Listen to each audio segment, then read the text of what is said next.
Biden एक पाखंडी है और इजराइल अमेरिका पैलेस्टीनियन रेजिस्टेंस है यानी हमास से हार गए हैं। अगर आज यहिया सिनवार होते तो अरब राष्ट्र के पिता कहलाते। यह किस तरह की डील है? इसमें तो पूरी तरह से इजराइल ने सरेंडर कर दिया है।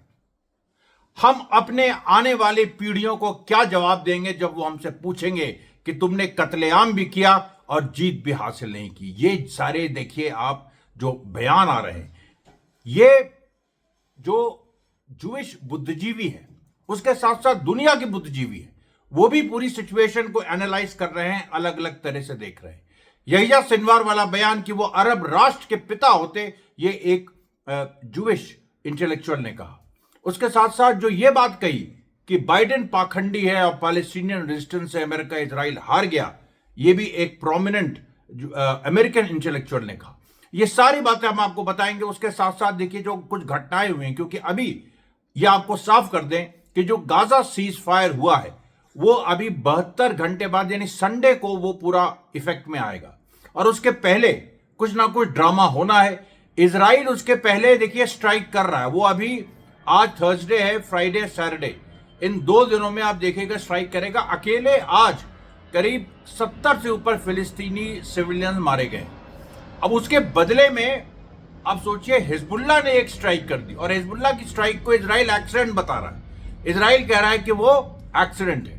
और इसी के बीच अबू उबैदा का भी बयान आ गया और उन्होंने कहा कि नेतन्याहू, अगर तुम अब भी नहीं सुधरे तो उस दिन को कोसोगे जिस दिन तुम्हारी मां ने तुम्हें जन्म दिया था।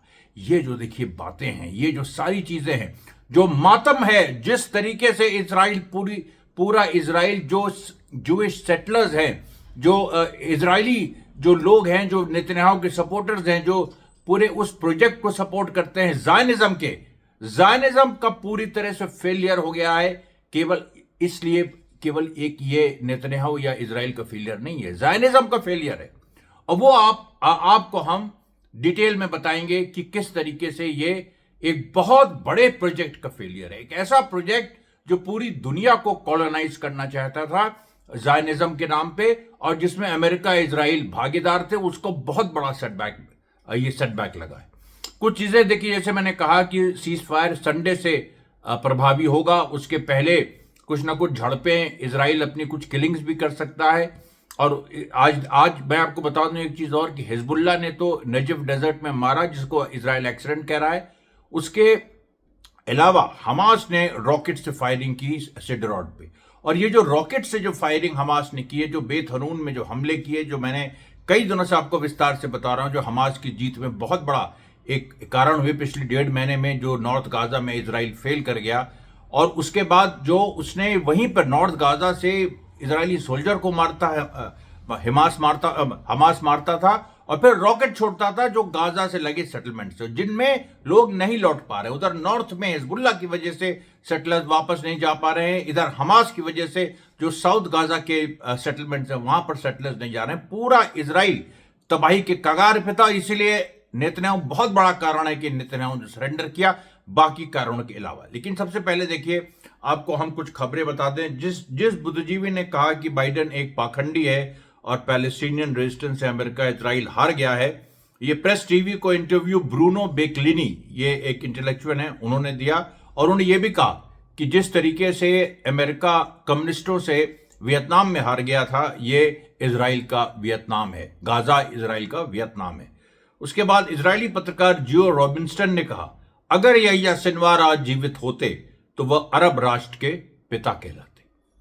उसके बाद इजरायली पत्रकार बेन कैस्पिट, ये मारिव ऑनलाइन में कहा कि हम सभी ने फिलाडेल्फी गलियारे के आसपास हारे हुए नेतन्याहू द्वारा रचित आखिरी मिनट का नाटक देखा।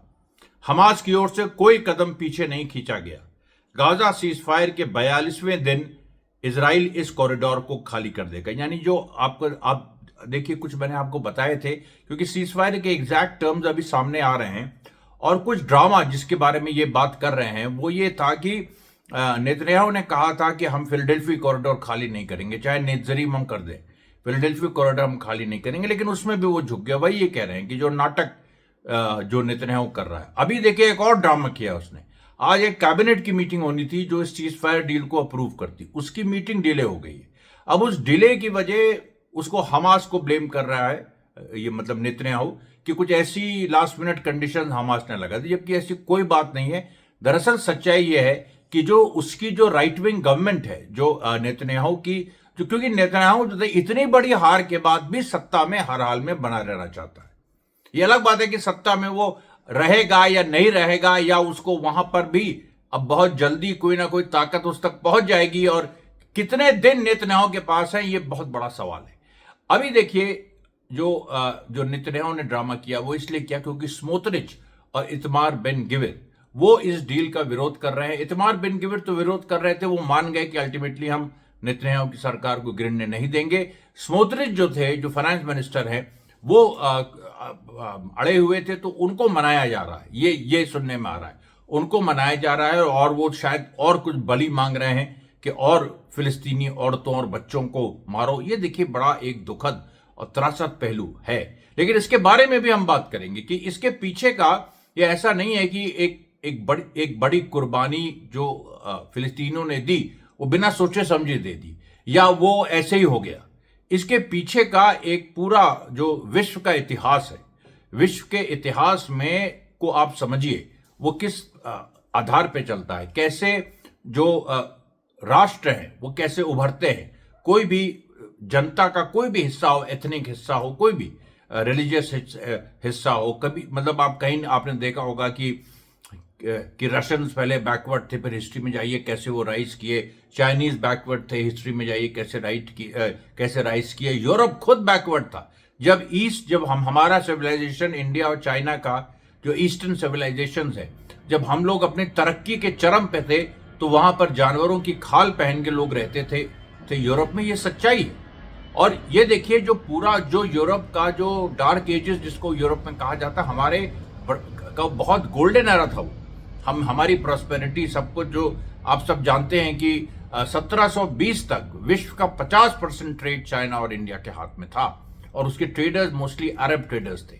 और ऑटोमन एम्पायर, सफाविद एम्पायर जो ईरान का था, और इंडिया का मुगल एम्पायर, ये तीनों दुनिया को रूल करते थे, कंट्रोल करते थे।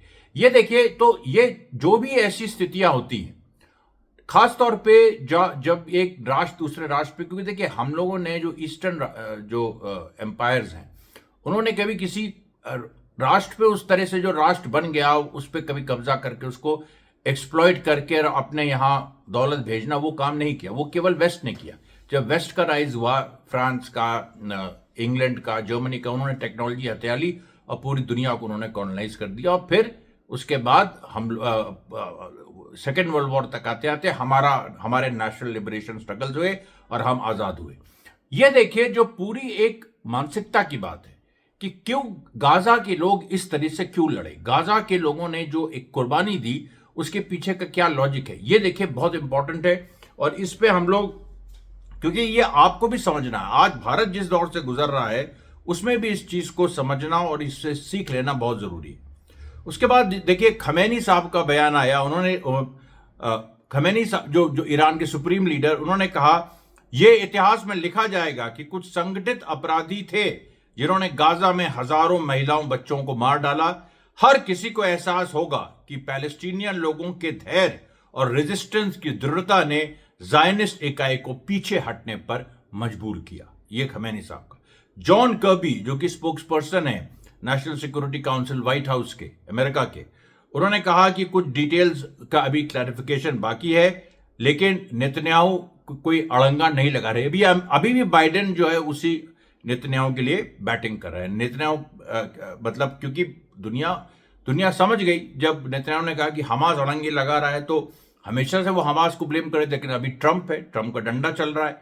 तो वो जो पूरा एक जो जॉन कर्बी कह रहे हैं कि नहीं, जो मतलब क्योंकि भाई दूसरा ओपिनियन ये आ रहा है कि नेतन्याहू अड़ंगा लगा रहा है, तो उसने कहा नहीं, नेतन्याहू अड़ंगा नहीं, अब अगर लगा भी रहा है तो हम उसको ठीक कर देंगे। उसके बाद देखिए जो एक और खबर आई टाइम्स ऑफ इजराइल में कि जो डोनाल्ड ट्रंप के जो इजरायली राइट विंग का बहुत बड़ा समर्थक था, क्योंकि पहले उसने टर्म में 2016 से 2020 तक उसने बहुत ज्यादा उसने इजराइल मतलब एक हर तरह की चीज, अब्राहम अकॉर्ड्स लाने की कोशिश की, और जो अमेरिकन जो काउंसिल है उसने वहां से तेल अवीव से जेरूसलम ले आया, ये सारी चीजें की। लेकिन सवाल यह है कि राजनीति में स्थिरता नहीं होती। आज का डोनाल्ड ट्रंप दूसरा डोनाल्ड ट्रंप है, और इसलिए आज इजरायली हतप्रभ है। यही होता है लोगों के साथ। देखिए, जिस तरह से अयोध्या की हार से बीजेपी आज तक नहीं उभरी है, अभी भी लोग हतप्रभ हैं। अभी भी मुझसे पूछते हैं लोग, क्यों, कैसे हो गया। हमने कहा यार, ये तुम लोगों के दिमाग का दिवालियापन है, क्योंकि तुम लोग राजनीति को एक स्थिर चीज समझते हो। पॉलिटिक्स का नाम ही है चेंज, उसका नाम ही है टेंशन से। जिस तरह से एक हमेशा वो एक बॉइलिंग कॉल्ड्रन है, उसमें से हमें हमेशा कभी भी जब कोई पार्टी जीतती भी है तब भी अंदर के अंतर विरोध पलते रहते हैं, और वो एक समय बाहर आ जाते हैं। तो इसलिए देखिए, जो इसीलिए राजनीति में चीजें अपने विपरीत में तब्दील हो जाती है, और ट्रंप भी आज अपने विपरीत में तब्दील हो गया। जो ट्रंप 2016-2020 का था, राजनीतिक परिस्थितियों ने उसको अपने विपरीत में तब्दील करा दिया। वो इजराइल का विरोधी हो गया एक तरह से, क्योंकि जो राइट विंग सपोर्टर्स इजराइल के हैं वो चिल्ला रहे हैं, हाय तौबा कर रहे हैं। उसके बाद देखिए, लेबनान में इजराइल ने अपनी कुछ गतिविधियां बढ़ा दी है, लेकिन वहां पर हिजबुल्ला एक्टिव हो गया है। क्योंकि आपको याद दिला दें, 25 नवंबर 2025 को सीज फायर खत्म हो जाएगा। उसके बाद 25 जनवरी 2026 को, और फिर 26 जनवरी 2025 से हिजबुल्ला अपना हमला शुरू करेगा। तो ऐता एल शाब में कुछ घर गिराए इजरायली फोर्सेस ने। उसके बाद बिंद जेबल में भी उन्होंने कुछ कई जगह गोलियां चलाई। ऐसे मतलब उसके पीछे कोई रीजन नहीं है। अब उसका मतलब एक यही है कि हम देखिए, जब तक है तब तक हम आतंक फैलाएंगे। अब ये इसको भी समझने के लिए जायनिस्ट मेंटालिटी समझनी होगी, जो हम आखिर में आपके सामने डिटेल में डिस्कस करेंगे। फिर से मैं कह दूं, इस वीडियो को अंत तक देखिएगा। ये थोड़ा लंबा वीडियो होगा, क्योंकि इसमें सैद्धांतिक बातें भी हैं, और ये ऐसी बातें हैं जिससे सीख लेनी बहुत जरूरी है।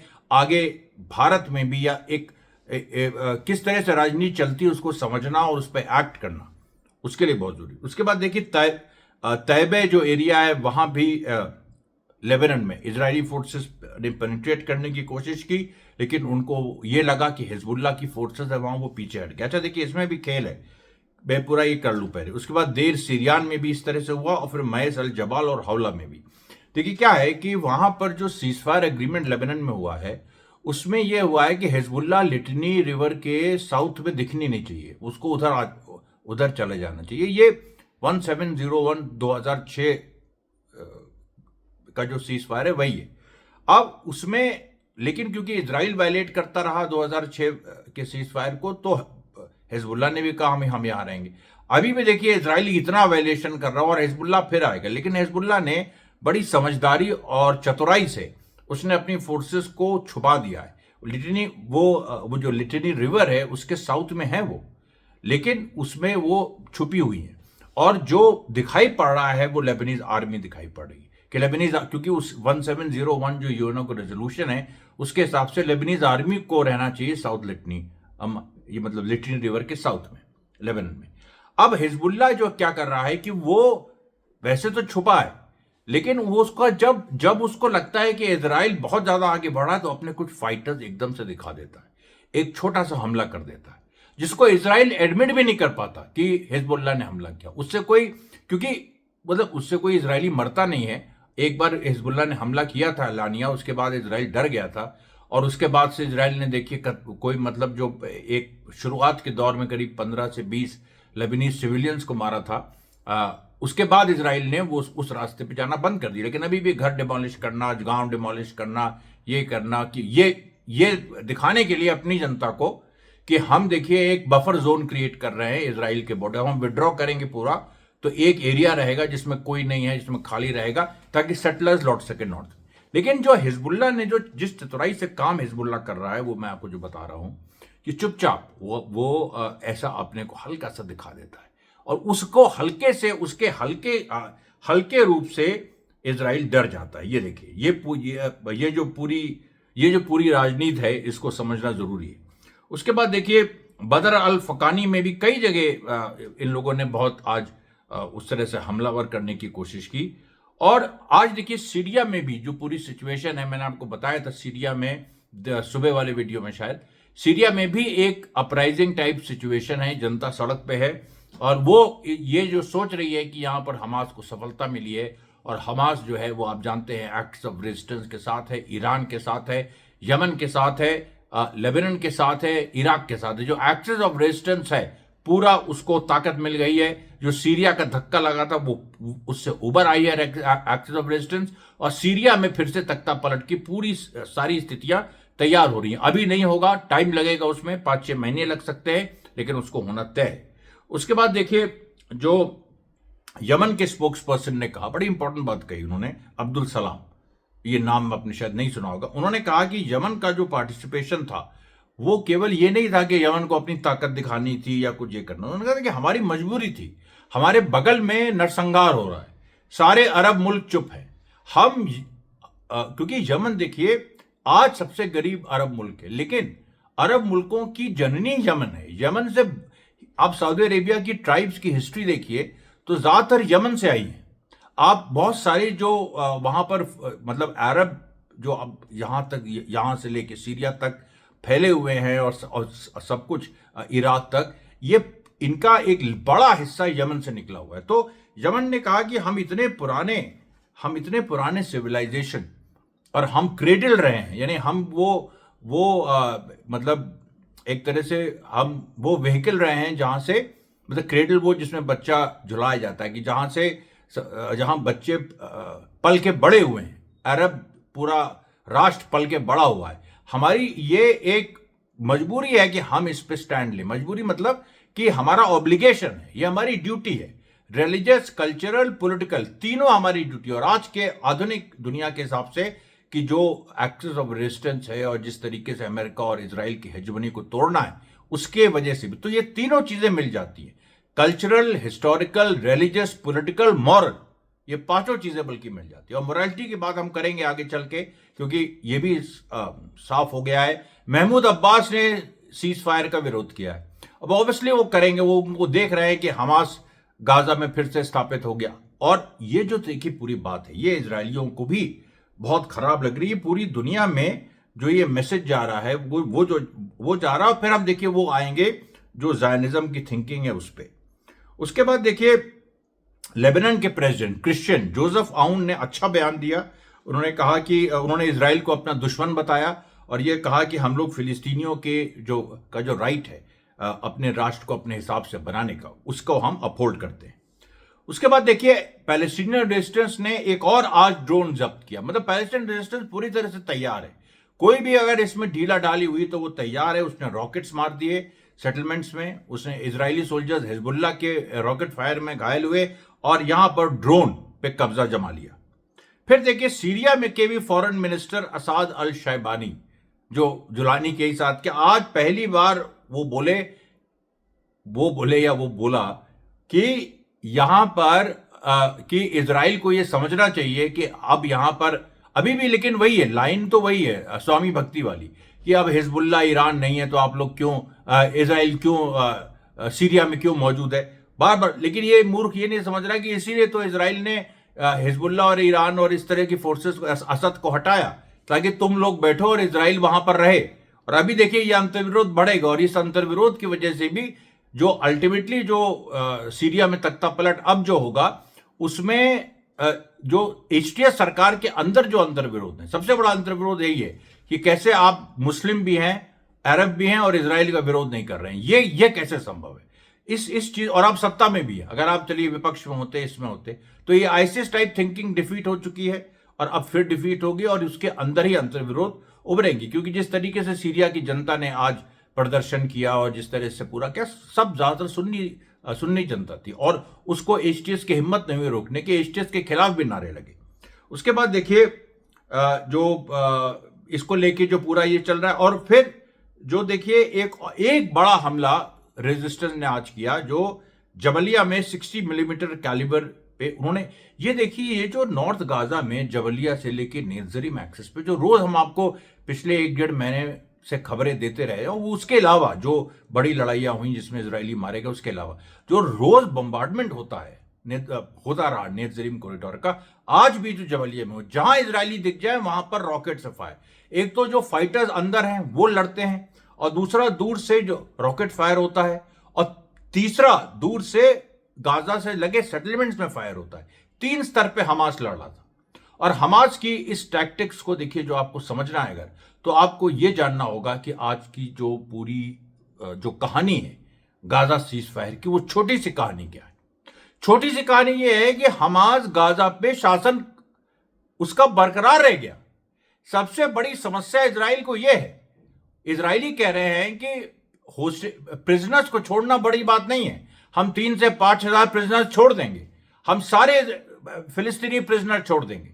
लेकिन हमास, ये हम कैसे जस्टिफाई करेंगे कि जिस हमास को हमने दानव कहा था कि इसने रेप किया, इसने ये किया, इसने वो किया, हालांकि वो सारी बातें झूठी साबित हुई, लेकिन हमने जो एक माहौल बनाया था कि हमास आतंकवादी संगठन है और उसको हम खत्म कर देंगे, उसको जिंदा रहने का कोई अधिकार नहीं, ये नहीं वो नहीं, वो तो चलिए छोड़ दीजिए, खत्म करना तो बहुत बड़ी बात हुई। गाजा पे हमास का राज लौट आया और गाजा पर हमास ही राज करेगा।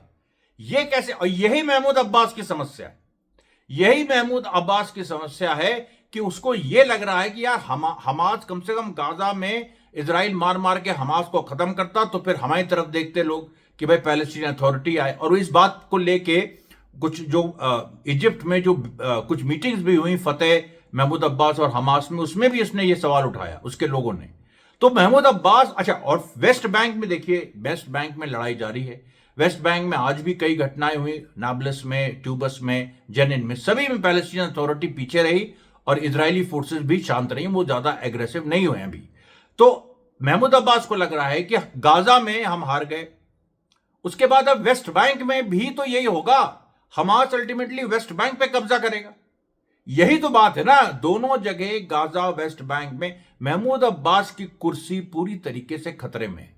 और हमास का एक ऐसा उभरता हुआ हमास सितारा है जिसके साथ ईरान है, जिसके साथ लेबनान है। और हमास ने जो अपने फॉर्मल जो उसने सीज फायर को अप्रूवल दिया, उसमें उसने सबसे पहले ईरान का नाम लिया, सबसे पहले ईरान का नाम लिया और उसके बाद यमन का लिया, लेबनान का लिया और सारे देशों का लिया।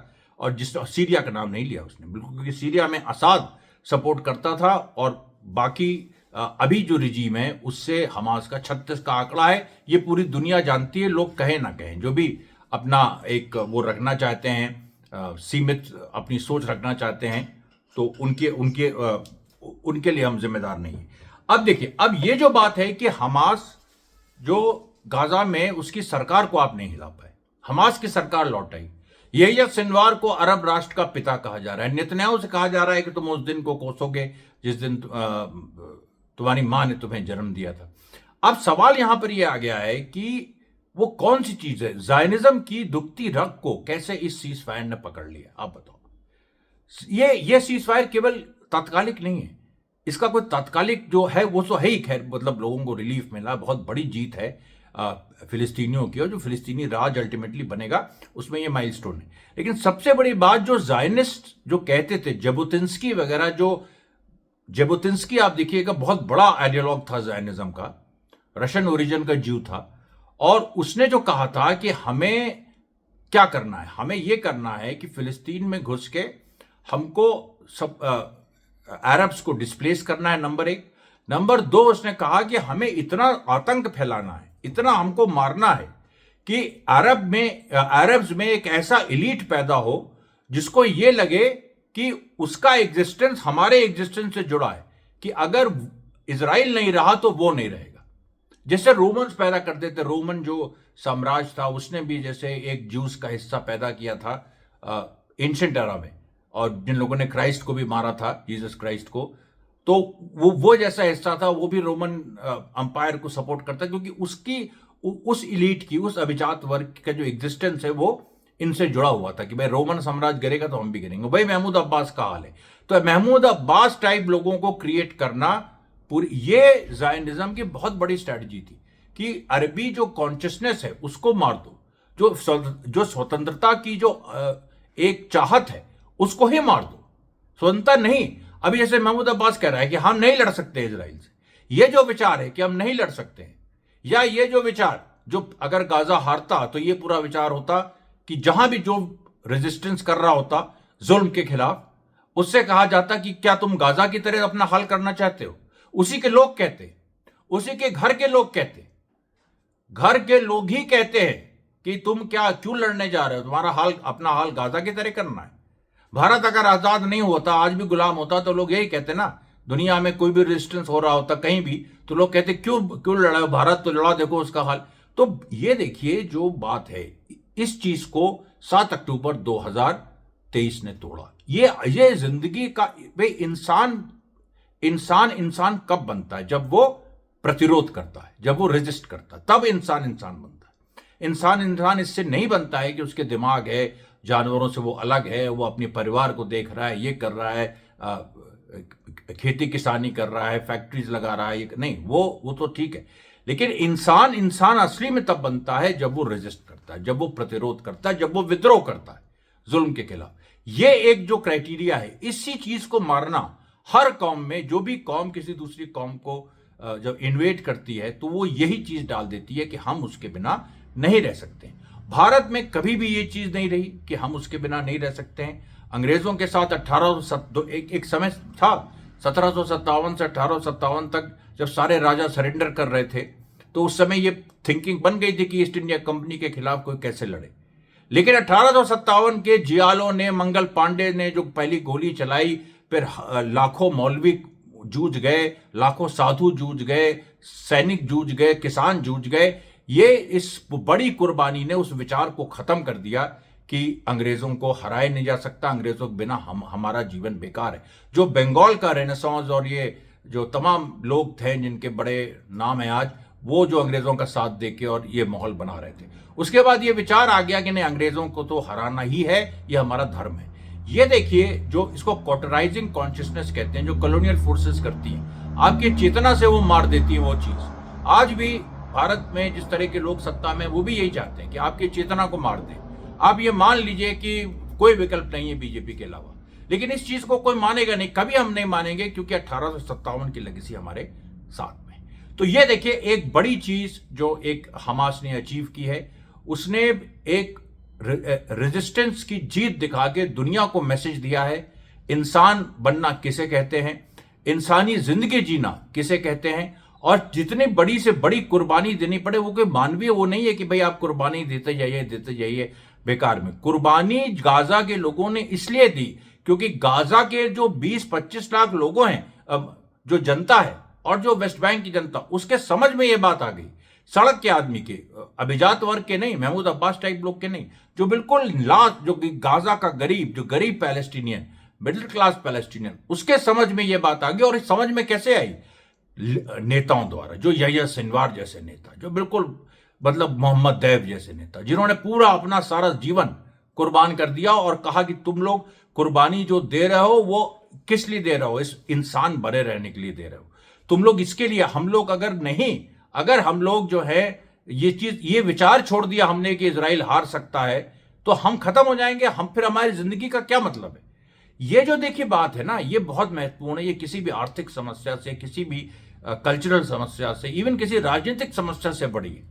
और इस चीज को डालना, ये लंबे समय से 1948 जब से इजराइल बना, और उसके पहले से भी ब्रिटिश कॉलोनियलिज्म था, फिर इजराइल बना, इजरायली कॉलोनियलिज्म, और अभी तक देखिए फिर गाजा, वेस्ट बैंक जो है वो कुछ हद तक, गाजा पूरी तरह से एक तरह से फ्री हुआ, हालांकि इजरायली घेरे में रहा। लेकिन हमास ने इस चीज को कभी नहीं, लगातार इस सोच को, जबुतिंस्की ने जो कहा था कि कभी इस सोच को पनपने मत दो, उसी सोच को पनपाया। इसीलिए यह्या सिनवार को अरब राष्ट्र का पिता कहने की बात हो रही है।